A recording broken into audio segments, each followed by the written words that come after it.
It's Brian Preston, the money guy. All right, this next question is from Databoy.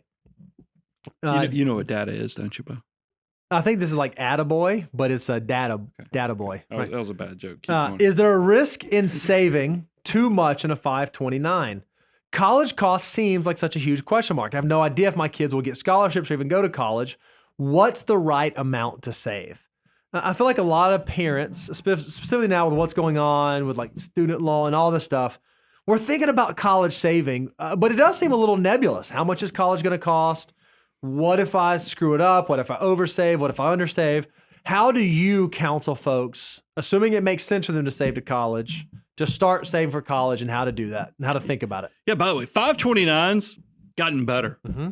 I mean, that's pretty cool that you have something that was already a good vehicle to save for college, but then policy, decision makers, politicians change and they add even more incentives to where 529s, they essentially got some gamma radiation and mutated even to a better tool for your saving for education. Because here's what I mean. 529s used to be for college, but now 529s can be K through 12 private school.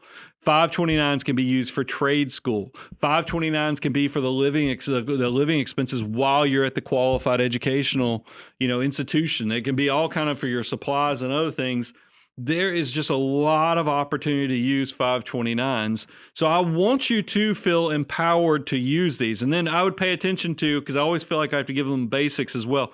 Go look at your state and see if there's a tax benefit for contributing to your 529, because you might find, especially like in the state of Georgia, when we lived in Georgia, the Path to College plan allowed, I mean, that number, is it up to $8,000? It's up to 8 now. It was $8,000 per child. That's like a guaranteed 6% rate of return based upon the tax deduction there. That's something you ought to pay attention to. And a lot of other states will also have that benefit. Now, we've moved to the state of Tennessee.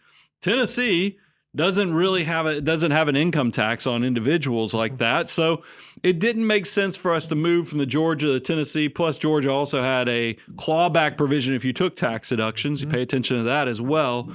But it is one of those things where I always want people to pay attention to the tax benefit, because you could fund that money in there, take advantage of it. That's really good.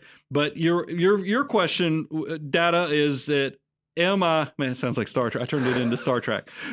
Your question is, am I funding it too much? And I think a lot of parents worry, and it is something you ought to pay attention to, because you realize if you save too much in a 529 and you pull it out for something outside of education, you not only have to pay income tax on the growth, but you also have to pay a penalty unless, and this is pretty cool, on the growth, not on money that you put in there, true. right? That's a common misnomer. It's not on the whole account balance. It's only on the earnings, the things that have increased in value. That is true. But they do recognize if your kid, because I think, look at Bo over here. I mean, he is a beast of a man. I think he thinks his girls will probably, at some point maybe have some potential. They're too young to know yet. But maybe they'll have an athletic scholarship opportunity. And I always tell parents, don't worry about that, because if you get an academic, athletic, it doesn't matter what the scholarship is.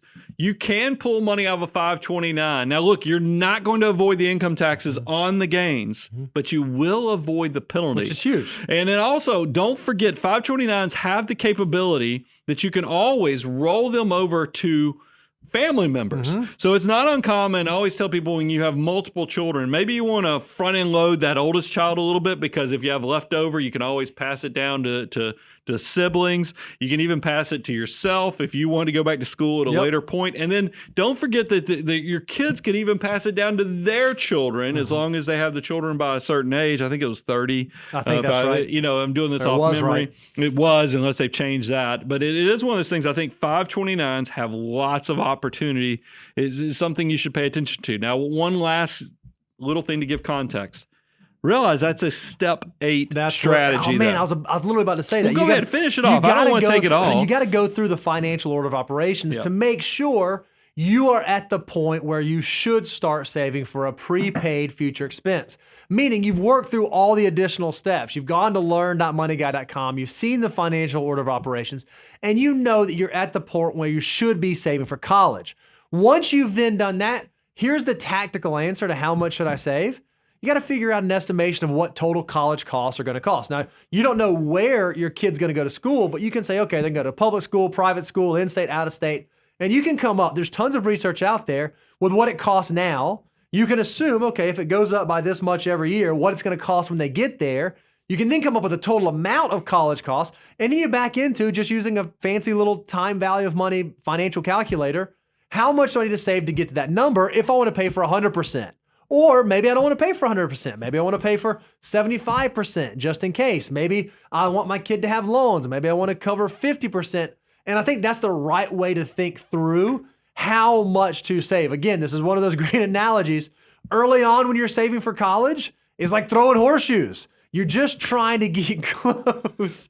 You're just trying to get close to the number. But then as your kids get older and you know what their major's going to be and you know what kind of scholarships they get and you know what kind of program they're going into. I'm saying all this stuff about you because you now know these things about your daughter.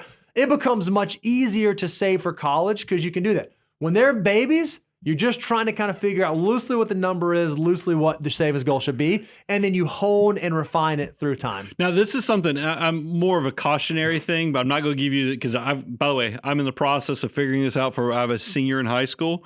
You need to figure out the funding order, just like we have a financial order of operations that we do with FOO.